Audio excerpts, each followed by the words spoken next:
सवात कला मालम जब्बा में मौसम के खतरनाक तेवर, 2 फुट तक बर्फ पड़ चुकी। सियाहत का प्रोग्राम है तो पूरी तैयारी से जाएं।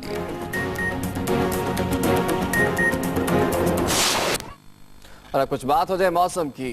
सवात में बर्फ ने हर चीज को ढांप लिया। छुट्टियां होते ही म्यांदम के इलाके में सयाहों का रश लग गया। लोग हसीन नजारों और बर्फबारी से खूब लुत्फ अंदोज हो रहे हैं। तफसीलात जानते हैं शिरीनजादा से।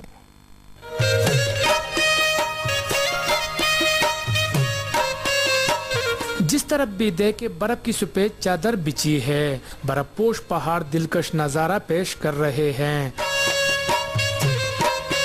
जी जनाब, बर्फबारी ने जन्नत नजीर वादी का हुस्न दोबाला कर दिया है।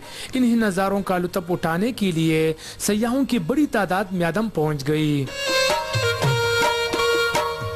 कुदरती मनाजिर देखकर लोग बेख्तियार अल्लाह का शुक्र बजा लाए। म्यांदम मिंगवरा कालाम रोड से 8 किलोमीटर के फासले पर 7500 फीट की बुलंदी पर वाक़या है। यहाँ 8 फुट तक बर्फ पड़ चुकी है। आज म्यांदम में हमें बर्फबारी मिली है बहुत शदीद, यानी जब हम सुबह सोकर उठे हैं तो पूरी वादी जो है वो सफेद हो चुकी थी। रात से लेके अब तक बहुत बर्फबारी वगैरह हो गई है, तो उससे ठंड भी बढ़ गई। कराची से आई आसमा खूब मजे कर रही है, लेकिन साथ ही आने वाले सयाहों को सर्दी से बचने का मशवरा भी दे रही है। यहाँ बिल्कुल आए, अब यहाँ कोई खतरा नहीं है। बहुत ज्यादा खूबसूरत और यहाँ के लोग भी बहुत अच्छे हैं। सब कुछ बहुत अच्छा है।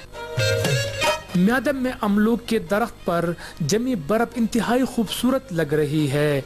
सयाह बर्फ के गोलों से खेल कर खूब इंजॉय करते रहे। बर्फबारी के बाद मौसम इंतहाई सर्द हो गया है, लेकिन इसके बावजूद सयाह यहाँ के खूबसूरत नज़ारों और बर्फबारी से खूब लुत्फानंदोज हो रहे हैं। शिरीनजादा, एक्सप्रेस न्यूज, म्यांदम, स्वात। और अब जानते हैं कुछ एंटरटेनमेंट की दुनिया से, जहां इस हफ्ते भी star Wars the force awakens के बादल छाए हुए